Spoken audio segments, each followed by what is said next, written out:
something special about like these late nights with friends. There is some magic there. I feel like maybe it's even more special after midnight. There's something about sitting around, eating, gossiping, talking. The four women sat at the corner of this packed barbecue restaurant and they placed their order. They're like salivating at this point. Oh, a few beers, please. It almost feels like a celebration of sorts. They're sitting there laughing, catching up, reminiscing of the past. One of the girls gets a phone call. She's like, oh, sorry, like, excuse me, let me go take this outside. I'll be right back. She rushes outside, and like a lot of us, she starts pacing while she's on the phone. And by the time the phone call ends, she realizes that she's out of view from the restaurant. She starts heading back, and immediately, the hairs on the back of her neck are standing straight up. The once peaceful barbecue restaurant, just pure chaos now. The doorway is blocked by a group of men. They're physically assaulting three defenseless, innocent women. Her three best friends are being assaulted inside of the barbecue restaurant. They were being kicked in the face. They were being stomped on their faces. These men were threatening to kill them, drag them out of the restaurant by their hair. She didn't know these people. Neither did any of her friends. This was random. They were being randomly attacked by strangers, a group of full-grown men. All four of these girls that were peacefully enjoying their night out would end up hospitalized by the end of the night. All because one of them simply had the audacity to reject one of the men. As always, full show notes are going to be listed at rottenmangopodcast.com. If you guys are watching the video version of this episode over on YouTube at Rotten Mango, we're going to be sharing some freeze frames of the video. Mostly I'll be describing what happens. Even when I was watching the video bit by bit, slowed down just so I could describe in detail everything that was going on. It was so emotionally draining. It was so exhausting to watch. It was heartbreaking. It's incredibly triggering. I don't know how else to say it. So the video in length is going to be posted in the show notes, but I'm just going to warn you. I don't think that you should watch it. It's not for the faint of heart. Also, the interesting thing about this video is that basically anyone who posts this video just automatically shut down. Age restricted, flagged. I mean, yes, the obvious argument that it's due to the violent nature of the video. But there is another counter argument of like, well, this is kind of the life that a lot of women have to deal with. So why is this age restricted when there's not really an age on violence against women?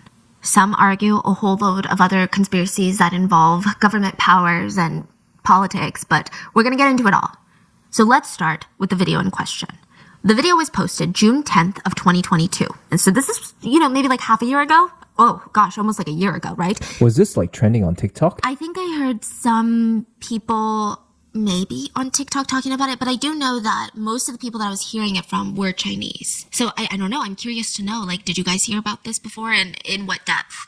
The video goes viral practically everywhere in China, on every platform. Like, this is all anyone is talking about. Soon it trickles into the international news cycle. And I just remember, like, Tiffany, my sister-in-law, being so stressed, and I was confused. What was going on? Is this domestic violence? Is it a mob hit? Like, I don't understand.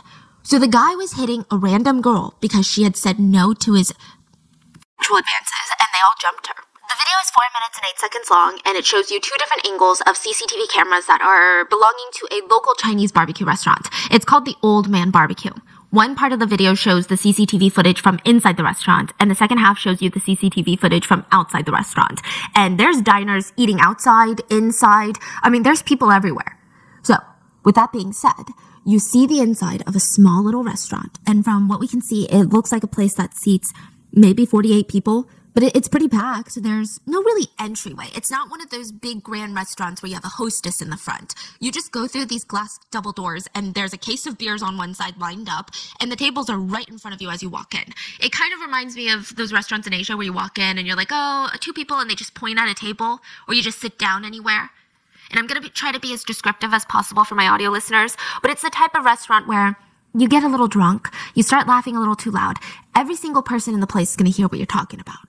And that's fine. Now, 3 a.m., the restaurant is relatively packed. There's 14 people dining inside. So we have 8 men inside and 6 women. and another about 14 people outside. And just for like context, night market, this is like a little night market thing. It's very common in Asia. Like 3 a.m., 4 a.m., people are hanging out, they're eating, drinking beer, they're eating barbecues inside. And it's very, very common. Yeah, I feel like it's not as common in some parts of America. 3 a.m. kind of reminds me of like the club scene, the bar scenes, like they're all closing up at 3 a.m. But in Asia, it's very standard for people to get up out of bed at 3 a.m. with their friends and go in their PJs to go grab like a little bite and then go back home. So let me break down the inside for you. There's 3 tables of 2 male diners each. That accounts for 6 of the male diners. And this is important. Then there's another table with 2 couples on a double date. So that accounts for the last 2 male diners on the inside and 2 of the women inside the restaurant.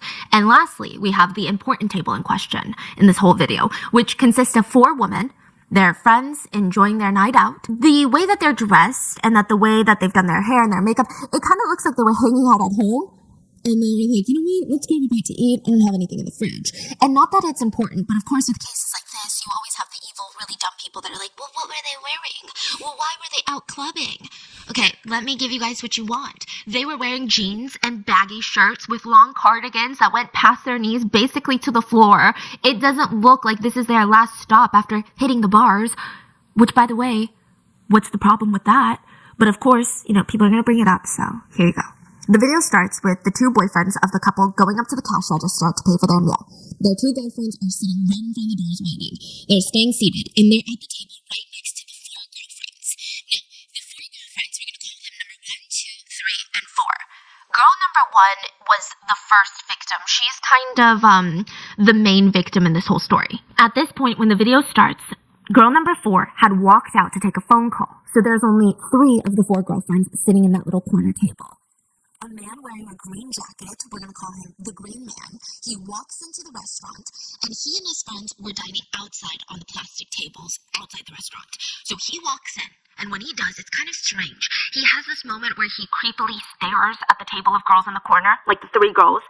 He lingers a little bit too long. He doesn't stand there like Joel Goldberg and just stares at them nonstop, but it's a little, he's like thinking something.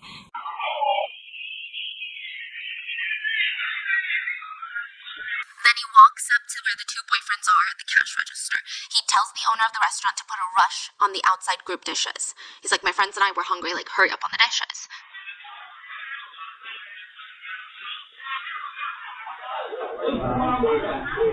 Now, on his way back outside to join his friends, he stops next to girl number 1, stands right next to her, puts his hand on her back. They do not know each other. They are not friends. Imagine a stranger just doing this to you. I mean, I would be offended, like you're bursting my personal space, like don't touch me. Girl number 1, she gets super spooked. She flinches and pushes away what the Chinese call salty pig's hand. So Tiffany had to explain this to me, but it means unwanted physical touch. Like a salty pig's hand is when you don't want someone to basically harass you. Yes. Harass, yes, basically. sexually harassment. Yeah. And I think that's a very accurate way to describe these people. These men are just straight up pigs. They're not even human.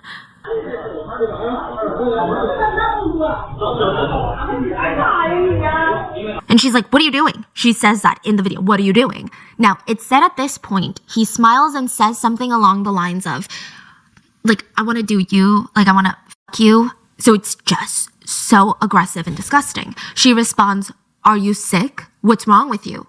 Which is a very appropriate response. The green guy tries to touch her again, so she pushes him away and loudly says, get lost, you pervert. The whole restaurant hears the entire interaction, so they know exactly what's going on.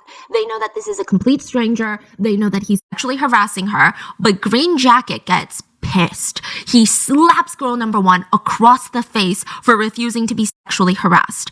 And this is like no regular slap. I'm talking a full force slap, the kind that you could easily knock someone out with.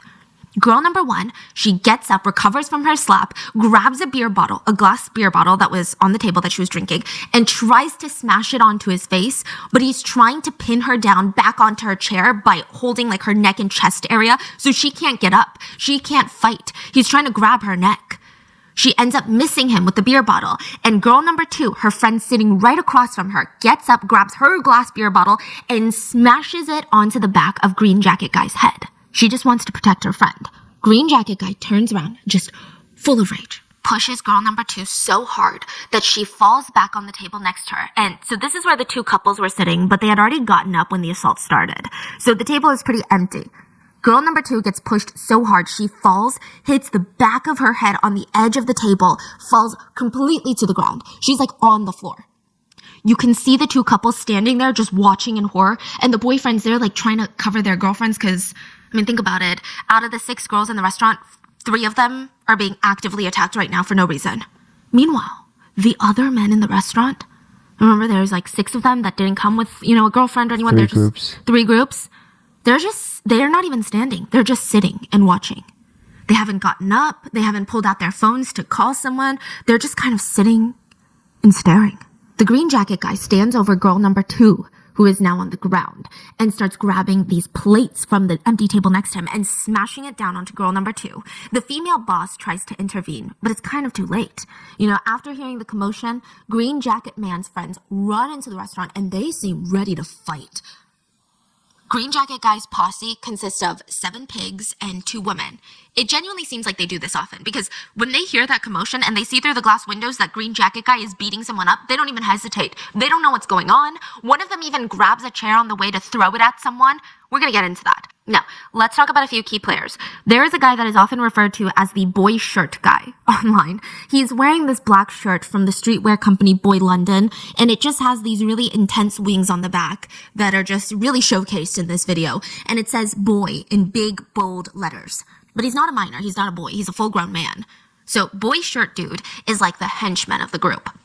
He jumps into the restaurant and without even trying to assess the situation, figure out what's going on, he immediately starts beating this woman up. He starts kicking girl number 2, who's still on the ground. He starts reaching for whatever is in his vicinity so he can slam them down onto her. And now enter into the fight girl number 3, their other friend. She rushes over. She protects girl number 2, who's on the ground. She's trying to shield her friend with her own body. Meanwhile, nobody else in the restaurant is getting up to help. Nobody's doing anything. All these full-grown men are sitting there watching the assault take place. And again, they heard everything that went on, so it's not a situation, even if you knew, there's really no excusable situation for this, but you don't even have the excuse of I had no idea what was going on. It just so set in. You knew what was going on. So the boy shirt guy is full on throwing a violent, rage-fueled temper tantrum at this point. He starts screaming, "Mother I'll beat you up." And then he kicks girl number 2, who's still on the ground. At this point, 2 more of green jacket guy's friends come in. A guy in a white shirt and a guy with a hat, along with a girl in a skirt. The girl in the skirt was the one that actually brought a literal chair from the outside. You see her on the CCTV run in with a chair. She, on her way in, she just grabbed the chair and ran. She's ready to throw it. Ready to smash someone with it. It's insane. It's their reflex is, let's go. Their reflex is violence and just... Exactly. Again, it seems like a normal night out. So the white shirt guy grabs a chair as well from outside and smashes it on to girl number 2 and girl number 3. Girl number 3 gets hit because she has been protectively hovering over her friend who still hasn't been able to get up from the ground. Now this pisses off boy shirt guy who screams, "Beat her up!" And he's pointing at the 2 girls. At this point, the guy in the hat seems to be the only one in the entire restaurant that tries to do something. He tries to tell his friends, let it go, leave it alone, let's go. Green jacket guy gets pulled off the 2 girls on the floor by his friend. And that's when he turns around and he makes eye contact with girl number 1, who was behind him trying to get to her friends to save them. And he decides that his anger is not over. He grabs her by the hair, punches her in the head. So imagine with his left hand, he's holding her head in place with his hand and then just punching her with his right hand. She tries to cover her head with both of her arms, and the boss is trying to defuse the situation before it gets any worse, but there's really no stopping these people. Meanwhile, 3 tables of full-grown men are still sitting and watching. None of them have even stood up. The 2 couples are cowering nearby. They seem genuinely terrified of what's going on. And once the green jacket guy, the leader of this group, brings his attention back to girl number 1, the rest of his little minions, they join him. They all start dragging girl number 1 out by the hair. They're literally grabbing fistfuls of her hair, twisting it, and then yanking her head outside. One of the guys pushes girl number 1 down at one point, and it ends up dragging green jacket guy down with her. So he's on the floor. And I think that this is when things start escalating more. This is my speculation. I do think that the fact that they're trying to take her outside is already escalation enough, but the fact that he seems like someone who has an incredibly fragile ego and is like a sad excuse for a human, and he's embarrassed by falling during this fight with a girl. Just like how he was embarrassed that she had rejected him, he's embarrassed of falling. So he starts amping up the torture. The 3 guys drag girl number 1 out on the ground outside by her hair, and they're all yelling, "Get out here, get out here." At the same time, girl number 4, who had walked out to take the phone call, she didn't see any of this. She didn't see her friend get pushed onto the ground. She didn't see her friend shielding her with her own body. She didn't see any of the sexual harassment. She literally was on the phone. She comes back, and she's hit with this sight of 3 of her friends being beaten up by a group of strange men she had never seen before. Remember girl number 3, who was shielding girl number 2 with her own body? She immediately gets up, rushes out, and tries to help girl number 1. One of the guys from the group tries to yell at her and stop her from going out, and he's like, "You stay here." It feels like he's this minion that's going to be making sure nobody in the inside of the restaurant tries to plot against them or call the cops. So he tells her to stay. She doesn't listen. Girl number 3 is kind of, I don't want to say a hero in this story, but she definitely was just nonstop trying to help her friends. Like, she's just running from one friend to another friend to another friend, trying to shield them. The guy that was yelling at her not to go outside rushes out to follow her, and you can hear girl number 1 screaming outside. All the while, the other so-called men inside the restaurant, they're all just sitting there. They haven't gotten involved. They could have all gathered together and easily overpowered the perpetrators, or at least have given them thought. But no, they just sat there. So they get outside. And inside, one of the girls from the 2 couples tells girl number 2, who's still on the ground, remember she had been knocked on the ground, "Hurry, call the police while they're outside." Girl number 2 grabs her phone and rushes out. The other couple had managed to sneak out of the restaurant. So one of the 2 double daters, they're outside, and you can see on video the boyfriend is comforting the girlfriend, and it looks like she's literally shaking in fear. He's trying to hold her, calm her down. And the saddest part of all of this, out of all the restaurant diners, the 2 women have the most to lose. You know, these 2 strange women that's a part of the couples, they're the most terrified in face of this, because this is clear as day violence against women. This is gender-based violence. Like, don't even try to lie. But the tiny little girlfriend tries to break free from her boyfriend's arms and tries to run towards the girls to help them. And her boyfriend grabs her by the arm, drags her back to him, and starts dragging her away from the restaurant out of CCTV view. You can even see that he has to physically drag her away because her feet are dragging. Like, she doesn't want to leave. He's dragging her away.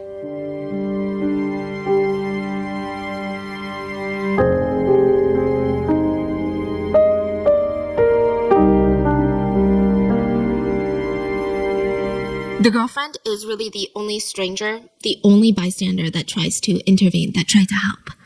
There's another table of diners outside, and they just stand up to watch what's going on, and eventually they leave. They do nothing to stop this either. So now, girl number 1 is thrown on the ground outside. She's already been dragged around the concrete steps by her hair, and when she's laying on her back on the cold street, green jacket guy stomps directly onto her chest. And she's very small. She's just physically in stature, she's very tiny, she's very petite. Green jacket guy is a little bit on the heavier side. Girl number 4, the one that was on the phone, tries to protect her friend, so she punches green jacket guy. And he turns around and he slaps her so hard that she loses balance and falls back. And you can hear this loud thud on the CCTV, the video, and her head smashes onto the concrete steps that were leading up to the restaurant. So girl number 3, the one that's going around protecting all of her friends, she rushes to comfort girl number 4 who had just hit her head. And the white shirt guy, I don't know what's wrong with these people. He decides girl number 3 needs to be taught a lesson for comforting her friend. He walks over, he goes out of his way to walk over to the 2 girls on the concrete steps and screams, "The f*** are you doing, huh?" And he tries to slap girl number 3, but he misses.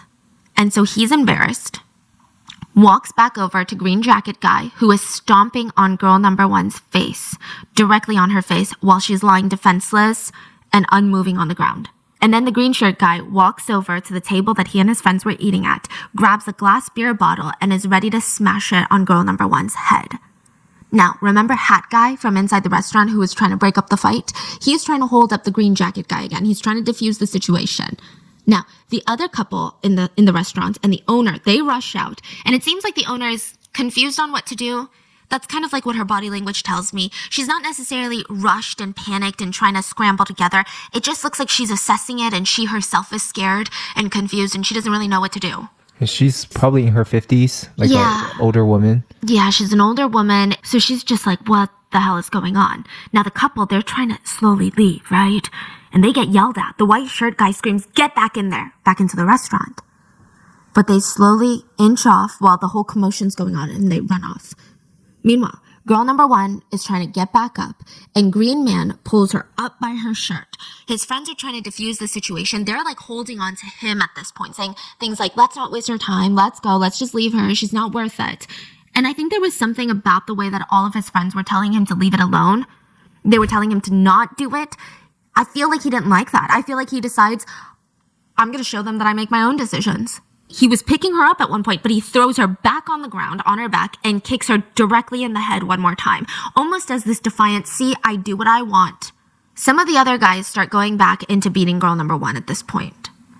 Now, a girl from their group, a girl from the pigs group, presumably one of their guys' girlfriends, runs up to remember the girl that brought in the chair? So what had happened was, she thought that they were fighting a guy inside. So she brought in this chair and then realized that the guys were beating up a girl. And then she put the chair down, but another guy grabbed it and threw it on one of the girls.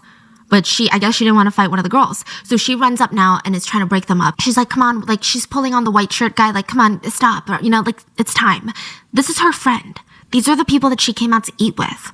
The white shirt guy turns around and slaps her across the face. And, he does it with so much force that she stumbles back a few paces, and he points his finger at her like he's about to yell something at her, he's about to curse her out, but instead he takes a moment. The fact that he had to stare at her for that long of a moment is kind of alarming, but he takes a moment, registers her face, and is like, oh my god, I just slapped my friend. So this guy thought that he had slapped one of girl number 1's friends who were trying to pull him off of their friend. And it took him a second, even after staring at this girl's face, that wasn't the case, that he had slapped his own friend. So you see him on the camera while there's a whole commotion going outside, going to hug his friend, and he's apologizing sorry. Crazy. Yeah. You're right. Yeah, these are not humans. Where's your brain? What they remind me of are just people that don't think, have no brains, no souls, no hearts, and they're just brute violence. And just as quickly as that happens, he goes back to join his boys to beat up girl number 1 some more. Meanwhile, Green Jacket Guy has been busy. He had grabbed girl number 1 by the hair, so in his left hand he's holding her hair, keeping her head in place, and then with his other hand he's just slapping her again and again and again. And the motion that I'm doing, I know it just seems like he's slapping her wake up. No, we've talked about this guy's slaps. It's enough to bring people down. He's knocking people out. People are losing their balance. These are not regular slaps. In the background, girl number 4 that was knocked down onto the step by his slap, she finally gets up. And girl number 3, the friend that has been so busy trying to save everyone, runs to save her friend, girl number 1. Literally this whole time, all she's doing is running from friend to friend to friend. So the boy in the white shirt that had just slapped his own friend decides to take over while Green Man gets some rest because, I don't know, I guess they're getting tired. He grabs girl number 1 by the hair and starts dragging her away from the restaurant, away from cameras. And he's slamming her onto the ground multiple times along the way. He finally throws her on the ground near their table and kicks her another 3 times. Finally, one of the guys in the group screams at his friends, let's go everyone, let's all stop, come on, let's go. I think it was registering, at least his pea brain, that if they kept going, someone was going to die that night. Green Jacket Guy grabs another glass beer bottle from the table, and you can hear someone screaming, stop hitting her! But he doesn't. He grabs another beer bottle, starts dragging girl number 1 even further away from the restaurant, further away from cameras. At this point, both girl number 3 and girl number 4 are standing next to girl number 1. Girl number 3 is on her phone, probably calling the police, and girl number 4, this is the one that went to go get that phone call, right? It looks like she's recording something, probably for evidence. The boy shirt man sees her recording, walks over, slaps her across the face so hard, she almost loses balance again, and this time, she runs into the little alleyway next to the restaurant for safety. The whole group sees this. And I think that they imagine that she has some sort of video that they need to delete. So they start running after her. There is no CCTV in that alleyway. Girl number 3 helps girl number 1 sit up. and she realizes that her friend, girl number 4, is getting chased into the alleyway, so she runs into the alleyway. And you can hear these 2 girls crying and screaming from the alleyway where there are no cameras. Girl number 1 finds all the strength she has, gets up, and rushes into the alleyway to save her friends. We also see Green Jacket Man come back out of the alleyway and goes to grab another beer bottle from the table and walks back into the alleyway. He's screaming, "Catch her, catch her." And you just hear screams coming from the alleyway. And we don't really see what's going on in there. Because of that, there's going to be a lot of conspiracies on what happened in that alleyway. But we do know that after the assaults continued in the alleyway, the perpetrators, they all ran off. Girl number 1 was left laying in the alleyway, unable to move. Witnesses said that all she did was lay there and weakly say, "It hurts." Her clothes were pretty bloody. Her face was basically unrecognizable. Paramedics arrived at the scene and they bandaged her wounds for 10 minutes before lifting her into the ambulance. All 4 girls were hospitalized. 2 were severely wounded and the other 2 were slightly wounded. I'm going to have the picture of girl number 1 when she was brought into the hospital, but basically her entire head is bandaged and you can see that her whole face is swollen. Just imagine like her eyes are so swollen that she can't even open them. There's blood everywhere. Her face is covered with blood. The zipper of her pants are open. And that's the video that enraged practically every single woman and a lot of men, not just in China, but everywhere.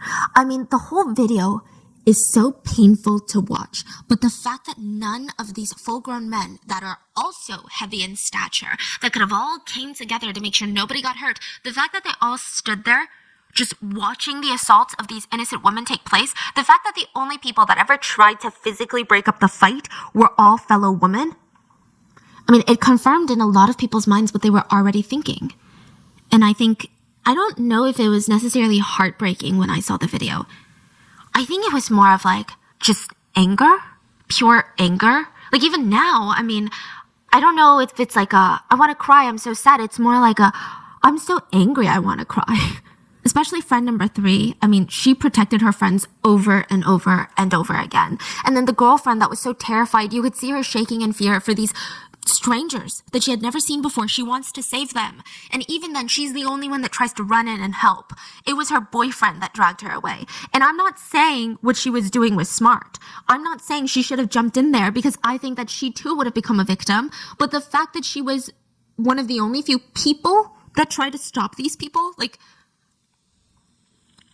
she later said, "I can't sleep at night. I just keep thinking to myself, why didn't I help them other than just calling the police?" Everyone else just watched as the women were kicked, stomped on, slapped, punched, and had their faces smashed with glass bottles. All because one of them refused to be harassed. So yeah, of course the video goes viral. It's gonna spark international outrage. People were so upset. Chinese netizens were taking to social media to ask, how is this sort of thing happening in 2022? People were saying, all of this could have happened to me. I mean, it could have happened to any one of us. You know, people always say, why were you out drinking at 3 a.m.? Well, don't go clubbing at 3 a.m. then. Don't do this. These are activities everybody does. They were saying authorities need to crack down on stuff like this, on gender-based violence. We can't even enjoy a night out with friends without being beaten to death. And one quote that kept coming up over and over and over again was that not all men are violent, but all women live in fear of violence. I think another reason that people were getting so heated about this video, I mean, first of all, can you blame them? The video itself is one of the most disgusting, vile things I've seen in a while, but some people were defending these men. Some people literally, I don't even know if I can call them people, I don't even want to call them netizens, they wrote, geez, if the girl in white, girl number 1, if she didn't overreact so much to his advances, they wouldn't have been beaten to that extent. Another one wrote, it takes 2 to tango, she provoked him first. Someone literally just, I don't even know how they had the consciousness to type this. The man got drunk. He didn't mean to. Someone wrote, she hit him with a beer bottle. She kind of deserved it. And this one, I think, is such an insidious one, but she's out at 3 a.m. Someone else blamed her for her weak physical state compared to the meaty men. They didn't blame the men for picking on someone that wasn't their own size. Instead, they wrote, she resisted his advances, knowing that she couldn't defend herself. It wouldn't have been such a big deal if she had obeyed. Like, why did she have to embarrass him so loudly in the restaurant? So basically, he harassed her, and they wanted her to be like, please stop. And for some reason, I mean, this one is crazy, but someone wrote, I don't even know. This, to me, when I read it, it felt like one of the darkest comments. The woman is no longer in critical condition. Let it go. Does this person just think like women have 5-second memories and no feelings? We have no ability to hold on to trauma and PTSD? Like, let justice go? So we have to die for something to happen. And the angering part was there were a few pick-me's online too. One woman wrote, the guy probably just wanted her WeChat, which is like her messaging app ID. If she didn't want to give it to him, she could have just nicely said no. Instead, she yelled at him in front of everyone, and that's why he got so angry. Like, as girls, we just have to be a little bit more considerate of guys' egos when they're in front of a lot of people. The internet went into an utter frenzy. Now, to be fair, these horrible responses were the weaker of the voices online. They were the smaller group, but it was infuriating that they even existed. Even some news outlets initially reported the video, and instead of stating that the man sexually harassed the girl, they were downplaying it. They were saying things like, he tried to pick her up. He tried to hit on her. No, he sexually harassed her. He gave her an unwanted physical touch without her consent. That's harassment. I think women were just getting sick of it. Instead of condemning men who were violent towards women, society likes to find reasons that the woman in question deserved it. And it happens all the time in practically every single case, every domestic violence case. Are you kidding? Like, it happens during trial in America.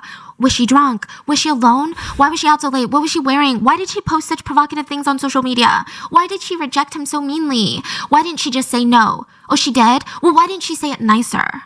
And this video was living proof for women that it didn't matter. Like, none of this matters. Watch the video. The only thing that happened was girl number one refused to be sexually harassed. She wasn't at the clubs. She wasn't drunk. She wasn't doing all these things. Not that it matters, but here you go. This is the scenario you've all been waiting for. We've been trying to tell you all along. So this led to 4 separate women being brutally beaten. Within a day or two, the town that this took place in, which is Tangshan, became one of the safest towns in all of China. Police officers were swarming the town. The central government had sent in brigades of armed police. I mean, just look at some of these videos. Police cars are coming into town. I don't think I've ever seen this much police presence, even when like a president visits. It's insane. And Tangshan has a lot of these outdoor night markets. They have a lot of restaurants with outdoor seating. These armed police officers, they look more like riot police or SWAT police. So they've got the riot defense boards. They're wearing all black. They would just stand right next to tables that didn't have any men and that were just women dining out, like 7 p.m. Just standing next to them to make sure, I don't know, they don't get randomly beat up. Some of the officers even had pieces of paper taped onto their backs that said, if you need help, just let us know. The whole thing was so bizarre, Chinese netizens were super annoyed. The general consensus on Chinese social media was, what's going on? Like, this feels like it's all for show. This does not solve any real problems. It feels like the government is trying to save face and be like, look, we care so much. We're sending in SWAT teams. Another person wrote, they deal with a group of pigs by sending an army of pigs into town. Yeah. There were police officers with megaphones that would yell into outdoor diners' faces, no beating allowed, especially of women. Another one yelled into the megaphone, ladies, let your husbands protect you. Make sure to call your husbands to come join you for dinner. Don't talk to strangers, don't confront strangers, and if there's still problems, call the police. Chinese netizens were further enraged by these messages. They're like, that is not what we're talking about. That is not what we're asking for. But let's talk about the incident in question. Who are these violent criminals? Were they caught? And to give you context, I need to take it back a little bit to something called the kitchen knife gang. A lot of people, not just women, are terrified of, they were terrified of the kitchen knife gang back in Tangshan. It's a peculiar name for a gang, if I'm being honest with you, but at least it's rather straightforward. Many years ago, in the late 70s, Tangshan had one of the worst earthquakes China had ever seen. Actually, I believe it was the worst earthquake. So more than 300,000 lives were lost in the earthquake. 93% of residential buildings in Tangshan were completely destroyed. Like, think of all the people who lost their lives, lost their loved ones, lost everything. The entire city was just in shambles. The only reason Tangshan is what it is today is because a lot of the residents refused to leave, and they built the city back up, like worked tooth and nail and fought for their lives. And the whole country of China, they rallied around Tangshan and tried to help to the best of their abilities. Like every major city were sending in their own truckloads of supplies, of food, of medical help. Volunteers were coming. And I mean, genuinely, it was a moment where I feel like the country was united. Other materials to help rebuild residential buildings were being donated. Commercial offices had to be rebuilt.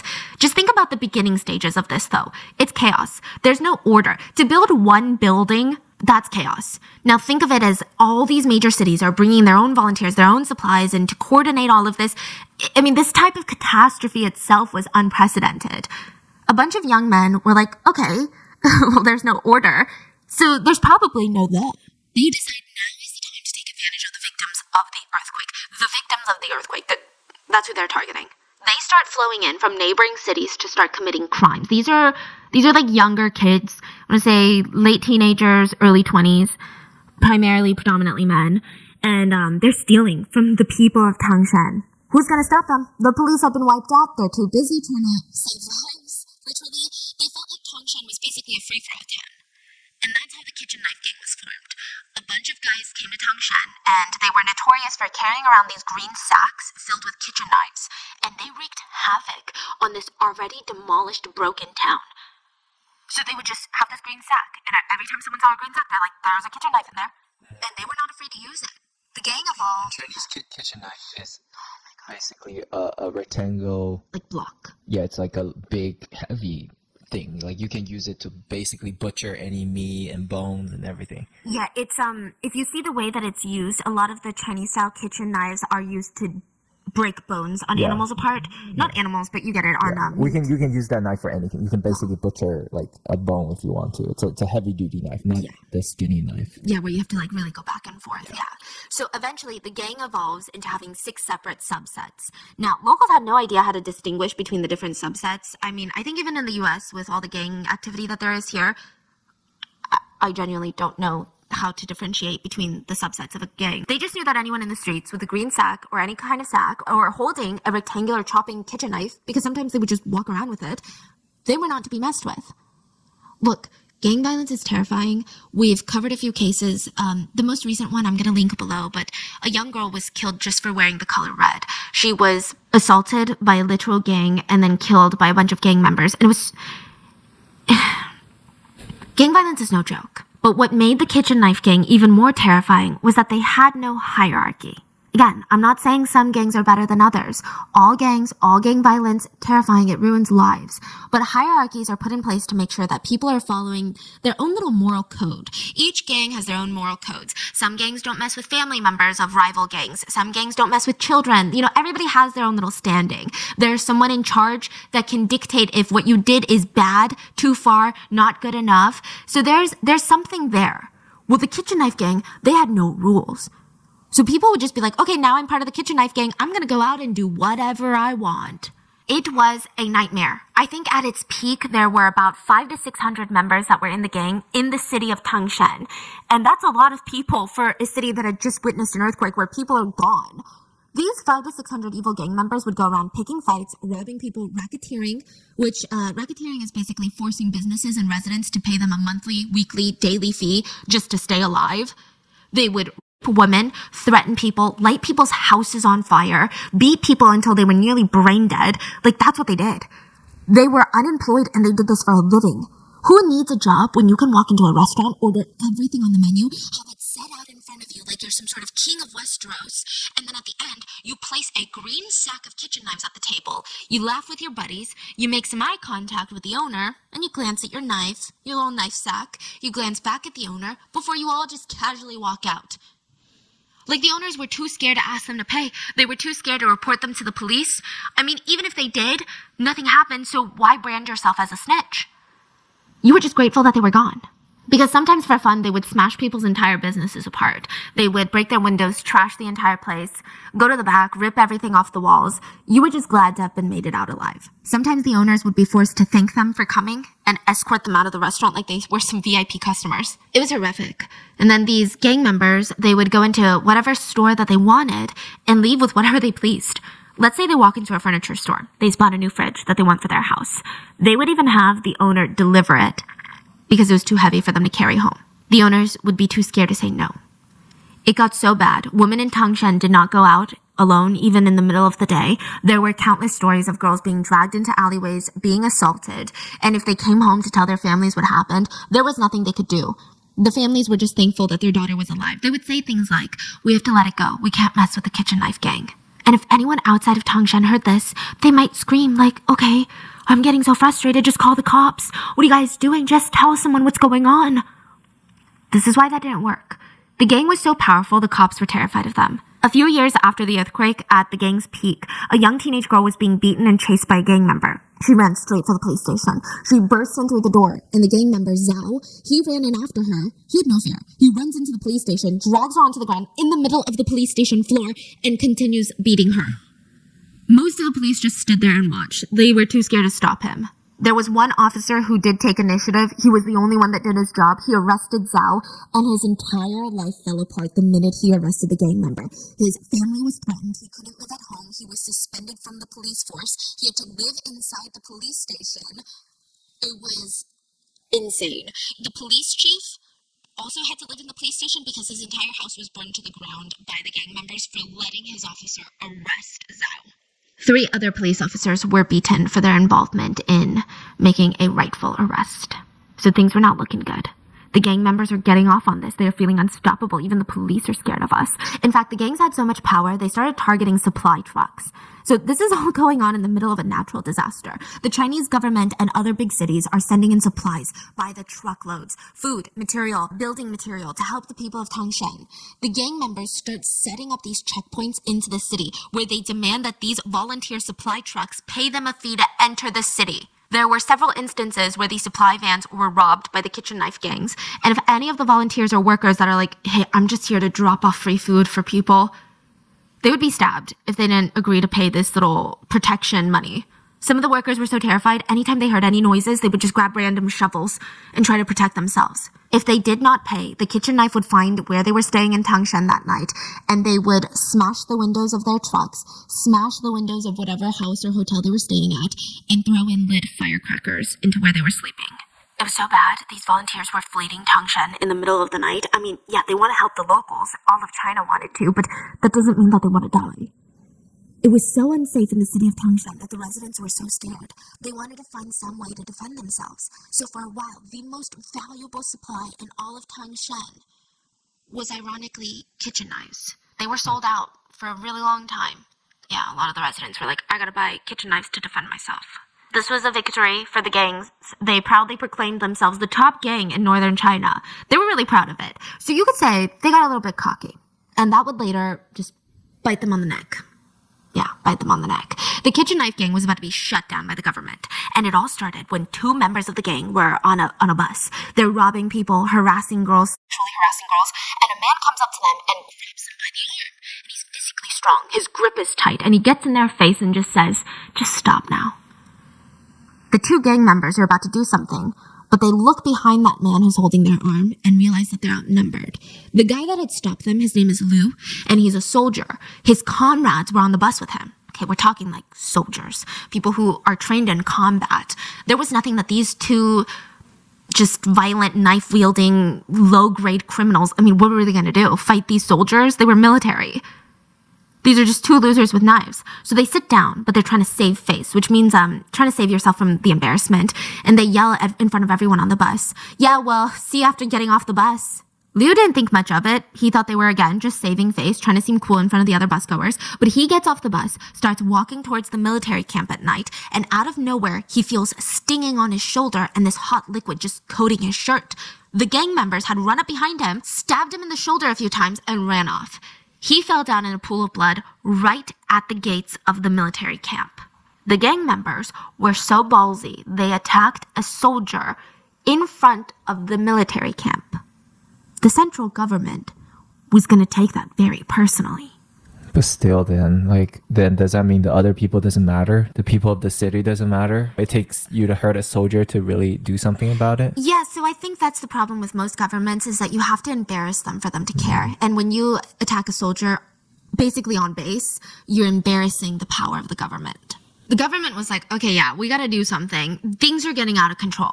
So they launched a full-scale campaign to crack down on gang violence, and they were gonna make an example out of Tangshan. The government came up and they gathered all the gang members in Tangshan. They picked 50 of the worst offenders. They lined them all up. They were forced to wear these giant posters hanging from their necks with their name and their crime listed in big bold letters. So you would see men walking around with murder just on their chest like a scarlet letter. They were lined up in a busy part of Tangshan and publicly executed. Thousands of Tangshan locals gathered to watch. It was a really happy day for the residents. Yeah, well, most of the residents. And I'm not going to say that I agree with this, but I'm just letting you know that the locals, they had been scared. They had been murdered, assaulted, beaten. Their lives were utter hell for so long because after the earthquake, they were being preyed upon by young criminals who decided that they were going to take advantage of them. So none of the locals were crying for the lives that were lost that day. But it did result in a lot of conversations around China. The average age of those that were executed were 20 years old. Some felt like the government could rehabilitate these, quote, kids, that they could be reformed, that they had just been lost, they were undereducated, that there were a plethora of reasons that they turned out the way that they did, and it's not necessarily all their fault. Some people thought, well, you take a life, you do the crime, you pay the time. Others felt like, yeah, well, nobody told them to assault and murder. I don't know. Okay, it's a huge debate. I'm going to leave it up for you guys to come up with your own opinion, but I will say that the town ended up recovering afterwards. Because everyone was terrified of committing crimes in Tangshan after that. The economy was back on the mend, residents were recovering, infrastructure was coming back together, and it's not like gang violence completely ceased to exist after the execution day, but over the next year or so, the police arrested more than 600 more gang members and punished them according to their crimes. Like, they were coming in heavy into Tangshan. So this is all to tell you that Tangshan has a very complicated history with gangs and gang violence and gangs controlling the police and the local officials. And this is all going to come into play in a second. So the first thing that netizens started to bring up when this video went viral were speculations of, are these gang members? Because this video is in Tangshan, which in everybody's minds, they remember the executions, they remember Tangshan getting cracked down on for gang violence. And these people in the video, they're so blatant in their violence. They're so arrogant. They almost have this attitude of that they can do anything and get away with it. They don't even seem that drunk. They're not stumbling about. This doesn't seem like someone who's just so angry that he committed this crime. Not that any of these are excuses. It was just strange. The ballsiness, the audacity of the whole thing. So for a while, it was speculation, and I would say that most people were under the belief that these were just evil guys. But maybe Tangshan is not run by the gangs, right? Because that's decades ago. They're all gone now, right? Do you know what fridge horror is? It's a term I just learned too. I never knew this term. Your sister told me. And I was like, that's a term we have? She's like, fridge horror. That's what this whole case is to us. And I was like, fridge horror. It's a term that's used to reference something that becomes more terrifying the longer you think about it. It's often compared to when scenes in movies, you have the protagonist sitting on a chair and they're smiling at the end, and then they slowly realize the truth and their smile fades, and then it's replaced by this unmistakable face of pure terror, and then the screen fades to black. That's the feeling of fridge horror. That's what netizens started to feel about this case. All because a police officer that arrived at the scene of the crime was interviewed, and he said during the interview, the assault took place at 2:40 in the morning, June 6, 2022. The police received their first phone call about the fight at 2:41 in the morning. They got there at 2:46 in the morning, so 5 minutes. That seems like a fast response time. They stated that the offenders fled the scene when they arrived. Victims were brought into the hospital by 2:46 a.m. But it was later revealed in an official police report that the police didn't actually get to the restaurant until 3:09 a.m. So instead of 2:46? Yeah, it's 23 minutes after when he said they arrived, which is 2:46 a.m. Now, the whole thing, does it really matter what this officer remembers versus what the police are saying? I don't really know, even though the 23-minute gap is pretty significant, and they're being very specific with their times. Like, the officer that was interviewed was like 2:46 a.m. It wasn't just like, oh, we got there around like 5 minutes later. He was very specific with their time. So people were just confused. How do you get that confused? But more than that, what this drawed attention to was people did some mapping. The police station is a little over half a mile from the restaurant. So if they got there... That's really close. Yeah. Like 5 minutes drive. Yeah, you could probably run too. So, okay, you got the first call at 2:41. Why would the journey take nearly 30 minutes for the police to show up? It's 3 a.m. There's no traffic. Yeah.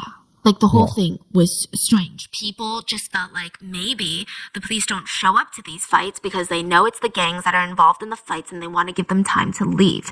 Maybe the gangs are still running the police station or they're being paid off. Maybe that's why they don't respond. They know it's the gangs and they want to get there late so they could be like, oh no, we didn't see anything, and then try to sweep it under the rug and hope that everybody forgets about it. Side note, to make matters worse and fuel these rumors even more, is that later the police released some reports about this case, and they released a report showing the first calls that were coming into the station about this incident. And remember how one of the victims had called the police herself? They did not censor their report, meaning the caller's phone number, one of the victims, and her information was now all over the internet. Effectively, the police had doxed a victim. And if these perpetrators were gang-related, I just can't even imagine how incredibly reckless and criminal that is. The speculations online were growing rampant. The police are involved, like the police are controlled by the gangs. Two main perpetrators were arrested soon after. Chen Jishi and Lu Tao. Okay, let's call them CJ and LT. CJ is the green jacket guy, and let's talk about him first. He's like the ringleader. He's the one that actually harassed victim 1. He's 41 years old, and he's got quite the complicated background. If you look at his resume, he would tell you that he's a manager of a fish farm in Tangshan. But if you actually spend a day with him, you realize pretty quickly, he does not really work with fish. He mainly dabbled in finance-related crimes, violence. He's constantly having problems with the law. Shockingly, he has a wife and kids. He has a daughter. And it's not like he compartmentalized. It's not like he lived these two separate lives. The guy was constantly out cheating on his wife, and I think that she knew what was going on. CJ is officially listed in China as a dishonest person. Okay, so this is fascinating, but China is interesting. They have something called social credit, where, you know how in the US you have your criminal charges that follow you around, and maybe your credit score. Like whether you're a registered sex offender or not, whether you're a felon or not, these are going to follow you when you apply for a job, when you apply for housing, when you're getting your passport. They're just always there. They're making your life rather difficult. But in most cases, it's not in every aspect of your life. Like when you check into a hotel room, they're not going to know that you're a criminal. They're not going to do a full background check. China takes it 10 steps further. Let's say you have bad social credit because you're in some debt. The government can restrict you from spending. Everything is so connected by your ID, and you can't really do anything without your ID. And I'm not talking in the general sense of like, yeah, you have a ton of debt. It's going to be really hard for you to get a loan from a bank, you know? That's normal. In China, everything is connected. So if you book a hotel, you book a plane ticket, you buy a big ticket item like a new sofa, the government can know about it. They're going to know about it, and they're going to think, you're spending more than you should.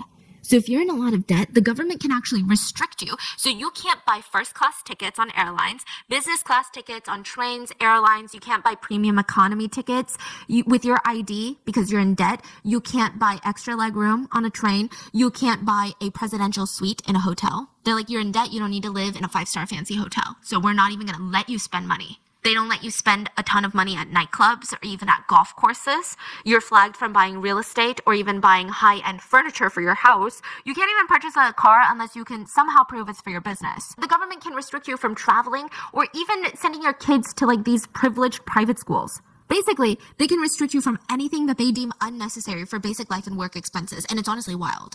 So this guy, he's on the dishonest list. All of his accounting was frozen. Like all of his electronic bank accounts, all frozen. Because they're like, you're a dishonest person, you're gonna try to scam someone.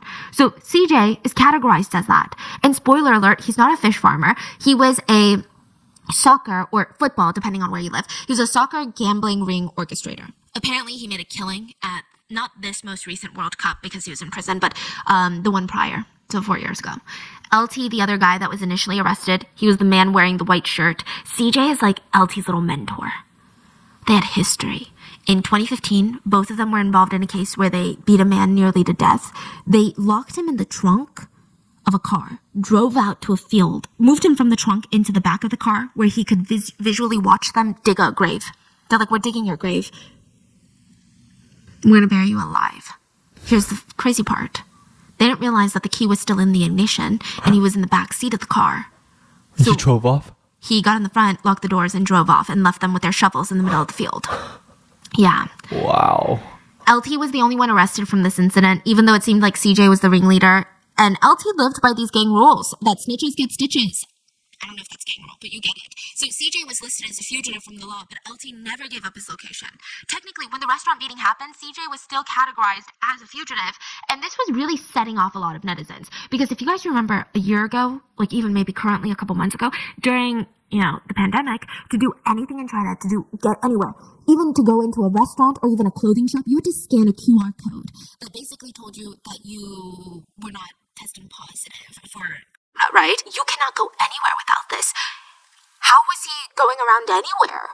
Yeah, that's weird. Because you're a fugitive, your QR code is not just going to be separate. Your QR code is going to be like, hi, I'm a fugitive, please call the police. Yeah. So again, that leads netizens to believe that he did have some connections to authorities that could get him some sort of QR code.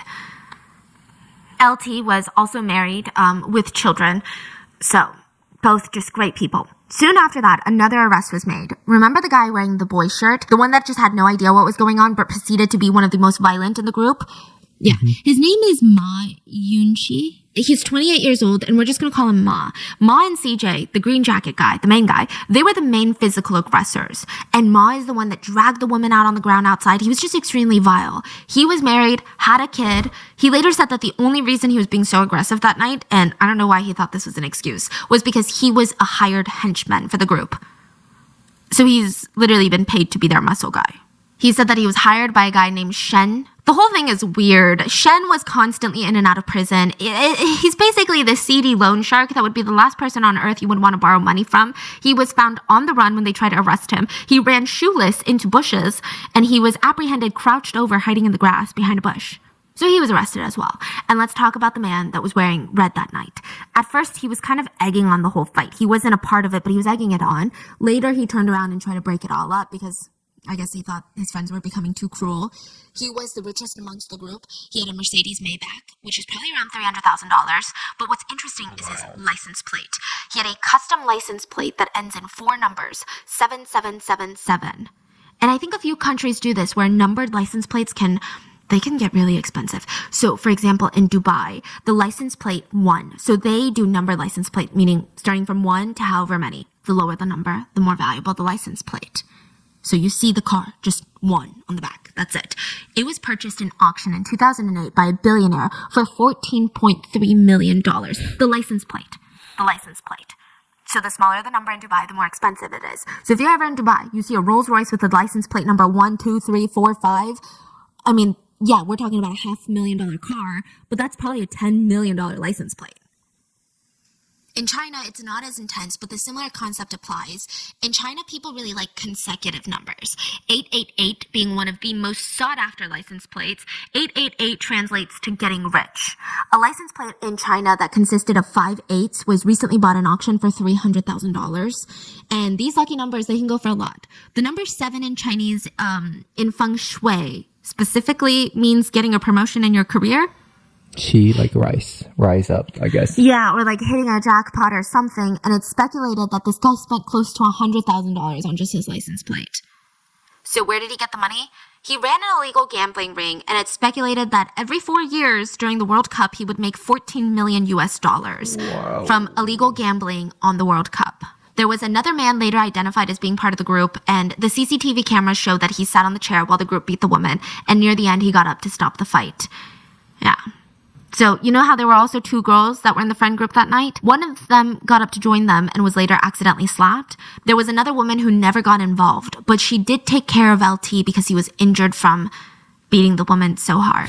She is not his wife, but it seems like they have quite the intimate relationship. Also, it's kind of mind-blowing if they're dating. Like, she's just watching her boyfriend beat up an innocent woman for no reason, and you're not scared for your life. Like, that's not very bright.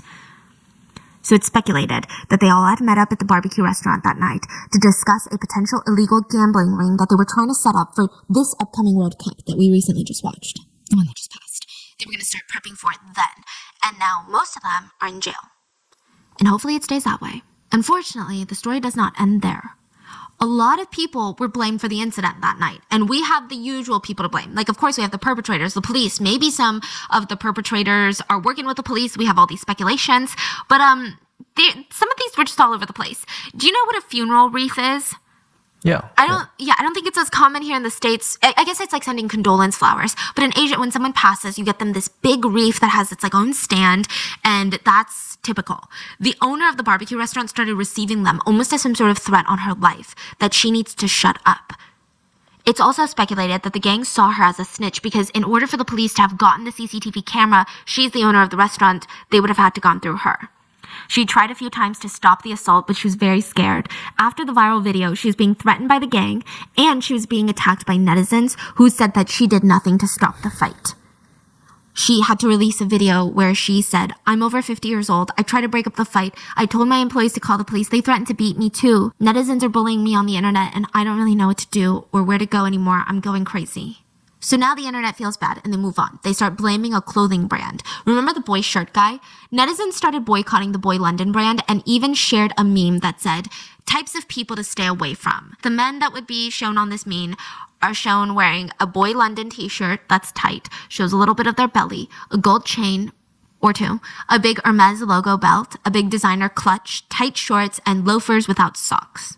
It got so bad that people were flooding Boy London's social media accounts saying, "I need a return for this shirt that I bought 5 years ago because I don't want to be associated with this type of guy who beats women." It was pretty bad. It was pretty misplaced anger and a bit of an odd one. There was also a live streamer who had her own clothing brand that did t-shirt designs with gold wings on them, and they looked very similar to the Boy London shirts. And during her live streams promoting her clothes, people start ripping her to shreds in the comments about how her brand is a brand for bullies. Ironically, they were the bullies bullying her. She cried during her stream. For a while, these types of conversations were kind of at the forefront of the Chinese internet until about a week after the video was first posted, people start realizing we have not heard a single thing from the victims. Wait a minute, there's no news, no updates on their conditions, no words on if they're safe, if they've been taken into protection, nothing. Just radio silence. The last official statement that was released is that 2 of them were being treated, 2 of them were in stable but not critical condition. So what's going on? Not even anonymously, people aren't posting videos. So usually in cases like this in Asia, you'll have the victims come out anonymously. They'll be wearing masks, their face will be blurred, distorted, or they'll be turned around. None of that was happening. So people start speculating, and the biggest theory was that, and I still see it online today, the victims are dead. This rumor, this theory, this conspiracy, I'm not really sure how to categorize it. It just starts spreading like wildfire online. The victim or the victims, they're all dead. The government is trying to cover it up because if we find out they're dead, there's going to be movements, protests, riots all around the country. People start questioning what happened in that dark CCTV-less alleyway. Some speculated all 3 girls died in the alleyway. Or another popular theory was that the girls were being assaulted in the alleyway, and eventually the gang members ran them over with their car. Another video came out claiming to be the audio from the dark alleyway, and you just hear terrified screams. It's like the types of screams that would keep you up at night. People start sharing photos of blood that was left behind in the alleyway, and it looks like pools and pools of blood everywhere. Another netizen came forward to say, "I work at the hospital and one of the girls is dead. The abusers, the perpetrators, are out of jail too. They just had to pay the police $90,000. The witnesses and the hospital staff are being silenced." So Weibo is kind of like the Meta or the YouTube of China. The Twitter. June 19th of 2022, they announced that they will be suspending 300 accounts for spreading rumors about the restaurant beating incident. And eventually, more than 1,000 Weibo accounts were closed. And then a very, very moving picture was posted.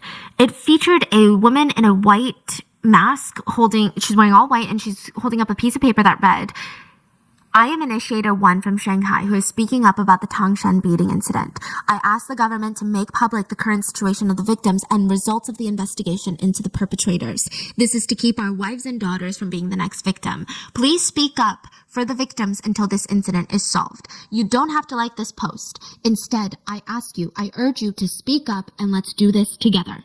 Women were grabbing their own masks and their own papers, but anyone who posted these pictures, their accounts were quickly banned. So this is only going to fuel more rumors. Netizens started speculating that Weibo was being ordered by the government to shut down accounts to hide the truth. People argued, just give us an update or something on the victims. Just let us hear from them once. We don't need to know their identities or let a family member talk for them. Again, they can do it completely anonymously. We just need to know that they're alive. We just need to know the truth. Another person wrote, "Why stop at just banning the accounts? Why don't you go on the streets and cover our mouths too?" But others started arguing, yeah, this idea is kind of crazy, guys. We can't just force victims out during the most traumatic moments in their lives so that you can get some closure on the internet. So again, I just want to clarify, nobody wants the victims' identities to be released unless that's what the victims wanted. They just wanted proof of life. And when I say government, a lot of it that I think people were upset about was the local government of Tangshan. It just seemed like they were corrupt. So this led to a lot of journalists getting intrigued about this because, if you're talking about a police cover-up, of course they're going to want to get to the bottom of it. A lot of journalists were being turned away from Tangshan. They would get to the train station at Tangshan and the authorities would be there and they would say, oh, for pandemic purposes, we're going to make sure that every single person is checked into the city. And Tangshan has these strict visitor rules. But it was weird because the pandemic was at its peak a while back and Tangshan never had these regulations. And suddenly, immediately after the restaurant beating, they were putting these regulations in place. One journalist managed to get into Tangshan and he was arrested. He said it was insane. I mean, the police were threatening him. They held him for 8 hours. He just didn't understand. They couldn't even give him a proper reason of why they were arresting him. He said about 4 to 5 officers harassed him for 8 hours until he was finally released. The reporter would go on to share his experience about Tangshan, and he said that he did nothing illegal, and he was just met with the most intense police violence. He would later be pressured into deleting that video. So reporters, they're getting frustrated by their inability to get to Tangshan and figure out what the hell is going on. It's speculated that almost 200 reporters were turned away from the city. Some optimists were believing that maybe Tangshan was doing this to protect the victims and their identities, but the general consensus was, this is suspicious. To make things worse, a few days later, the crime scene was demolished. Videos were reported by locals where the restaurant was being just demolished. What? Yeah. And people were saying the case isn't even being settled. How is the restaurant being demolished? Like, this is crazy. There was so much outrage, conspiracies. The local police came out and said, don't worry, it's not being demolished. It's just being renovated. Yeah. Other Tangshan residents came out to say, hey, the Chinese netizens are right. The city is still kind of run by gangs. Let me tell you my experience with gang violence that I have run into recently. And I'm not even involved in this underground life. I'm just a student. And they would post their IDs. They would post their stories to verify that they was real. Police would call these Tangshan locals and beg them to take it down. The whole world was watching Tangshan and it just wasn't good. So the local government decides, okay, let me try to fix it before the central government starts cracking down on us. And they release this anonymous tip line where you can call and report gang violence. And it just didn't really work. People were lined up outside because the line was crowded. You couldn't even talk to anybody. It was flooded with calls. People would go directly to the police station to get answers. They were left waiting outside for 4 to 5 minutes. So it was just reconfirmed 4 to 5 minutes? 4 to 5 hours. Sorry. So it's just reconfirmed in their heads, this is just for show. They don't actually care to do anything. And then the central government got involved, and a state-run media channel had released interviews done with the victims. Their identities were kept anonymous, but they tried to debunk some of the theories. They said that they were not assaulted. They were very, very badly injured. Girl number 1 had to have stitches on her face. She had internal organ damage, multiple fractures. It was bad, but she was going to be fine. They said that the screaming video of them in the alleyway was actually a mashup of other incidents. So that's what the news station said. They said that they traced the audio that someone had released online of listen to the girl screaming, you're telling me that they weren't assaulted. They said that someone had edited together victim screams from other instances and put them together. And the large amount of blood in the alleyway, they said it was just water that had been photoshopped. Okay, this one I actually agree with the state-run news for once, because the photo does look poorly edited. And finally, to really put a stop to the rumors, the victims, they expressed that they were okay. And they expressed anger at the fact that, one of the biggest parts of recovering from their trauma is that people try to give them advice on how to avoid being physically beaten next time. Girl number 1 said, I know these people mean well, but still, they told me next time to handle it more calmly and I should just tell him, big brother, no, we can't. I don't want to. And then just pass him a glass of beer so I can stay safe. But I'm pissed when they say that because why should I do that? For what? Another victim said, the gang told us not to call the police and told us not to tell anyone or they would kill us. They also debunked rumors that they had received any monetary compensation from the gang so that they would stay quiet. Now, on August 11th of 2022, the Green Jacket guy CJ, along with 28 others who were involved in a total of 11 crimes, so not just this case of the restaurant beating, but 11 collective crimes, they were imprisoned, they were indicted. You say 28 people? Additional, so 29 people were arrested. Wow, okay. And it seems that CJ was the initiator of the case. Not all 9 of his friends that were at the restaurant that night were arrested because 2 of them didn't really participate. They even tried to break up the fight at one point, so they weren't arrested. But CJ, the Green Jacket guy, guy was fined $45,000 and was sentenced to 24 years in prison. It's weird because in some sense, that is a lot more than what I've seen other cases similar to this get. But then just on a moral justice level, it's like not enough. So it's confusing. Like, do we compare it to the abysmal state of the justice system around the world when it comes to gendered violence? Or do we compare it to just... Now, the other remaining defendants were sentenced to prison, ranging from 6 months to 11 years, depending on the severity of their crimes. Additionally, where we are right now is that 5 public officials, including the police inspector, the head of the police station in Tangshan, and a few other officers are being suspected of serious violations of discipline and law. So they are being investigated by the central government. And that is currently where we're at with the story of what happened in the viral restaurant beating video. I think this video is living proof of just the sheer fear that women live with on a daily basis. Like, there is no just saying no. There's no just rejecting him. We live in a world where it seems like we have to tolerate sexual harassment in order to stay alive. Like, not a single man in that restaurant tried to intervene. Not a single one of them even got up from their chairs. Like, I am so glad to say that I don't know a single man in my personal life that wouldn't have gotten up to do something or try. But I think that this is maybe a lesson for everyone that we all just need to do better. But I'll leave you with this. There is a quote from the 30 Names of Night, and it reads, "Sometimes the world is just one long chain of men from whose anger there is no protection, and it's like an obstacle course that I have to run to stay safe." And I feel like that is just the embodiment of what it means to be a woman today.